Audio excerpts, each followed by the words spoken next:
G'day guys, it's Burn Dog from Burn Dog's Garage. Today we're going to have a look down inside our cylinder bores on Matron, our Rover P5 Mark 1. I'm Burn Dog from Burn Dog's Garage. G'day guys, so today we're going to have a look inside the 3-litre engine here on Matron. I've got a handy little endoscope that plugs into my phone, so we'll take the spark plugs out.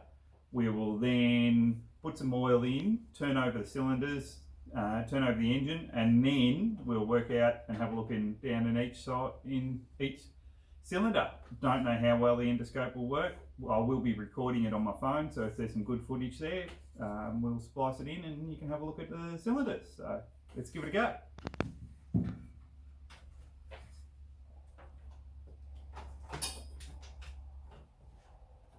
First things first, we'll take out the spark plugs. I've just set these in place just to make sure nothing gets inside the engine.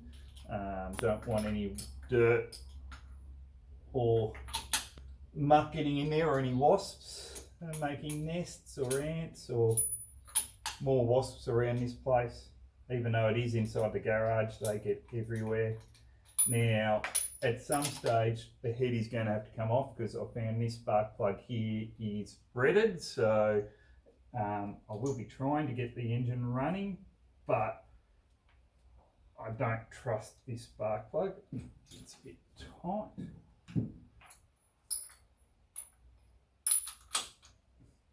I've been told this engine does run, but runs rough. So that would not be helping it.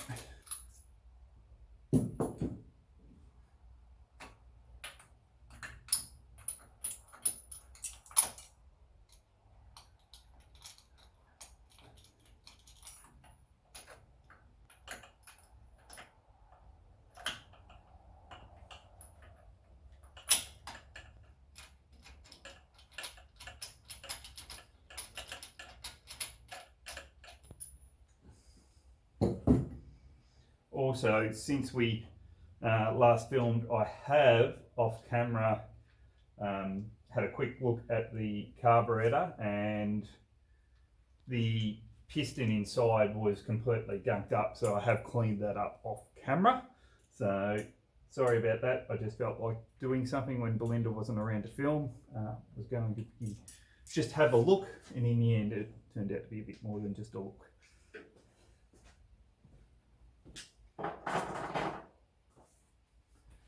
So now we'll just give it a little bit of an oil, just so I have done this a few times in the past, some oil and turning it over, so we know it does turn over. We've seen that.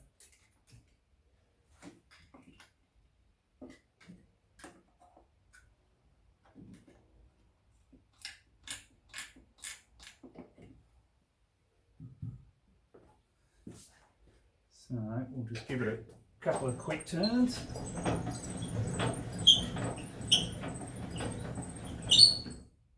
Gee, it's much easier to spin when there's no compression there. Now, I was going to use a dowel for this, but couldn't spot one, so a handy wooden spoon. We'll drop that down in the side there, and we will have a look when it's at its lowest and starts coming up. So right there. We will now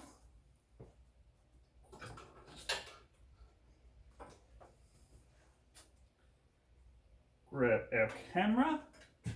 First time I've actually used this on the car. Up to now, I've only had a play around just to see how it works.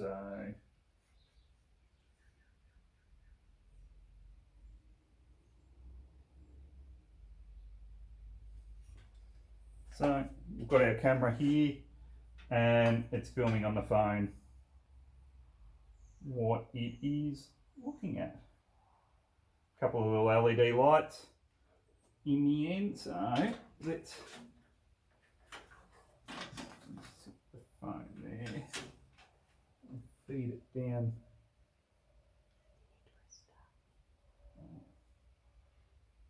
Press start there, and that will record it.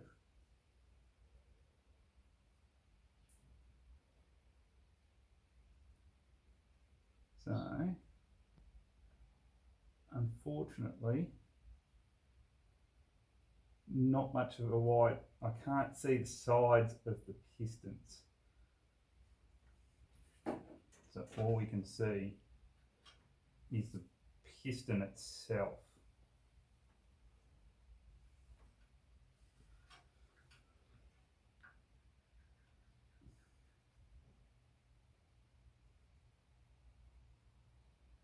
So yes, can't see the bores unfortunately, but while we're here we'll have a quick look down inside each one, see if there's anything in there that really obviously shouldn't be there.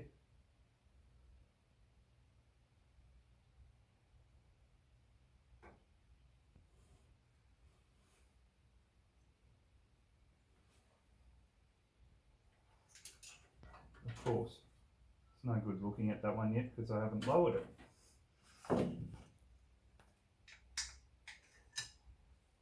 Once again, in with the wooden spoon, nice and lowered.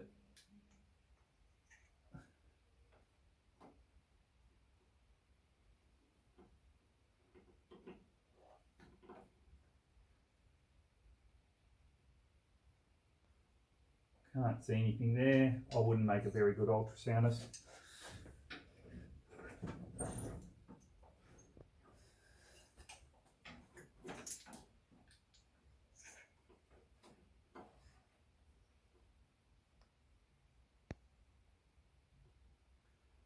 A lot of oil and muck, but then we've been putting in a lot of oil into it to make sure it's all turning over. And look, it is running smoothly, so this is at least telling us that in the past nothing's been left down inside there.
So a little bit of an anticlimax that we couldn't actually see the bores, but it was good seeing the pistons. Everything looks oily and greasy in there, which is expected. We've been putting down oil and it's been sitting around for a long time. So we do know when it's going to start, it's going to smoke like a trooper.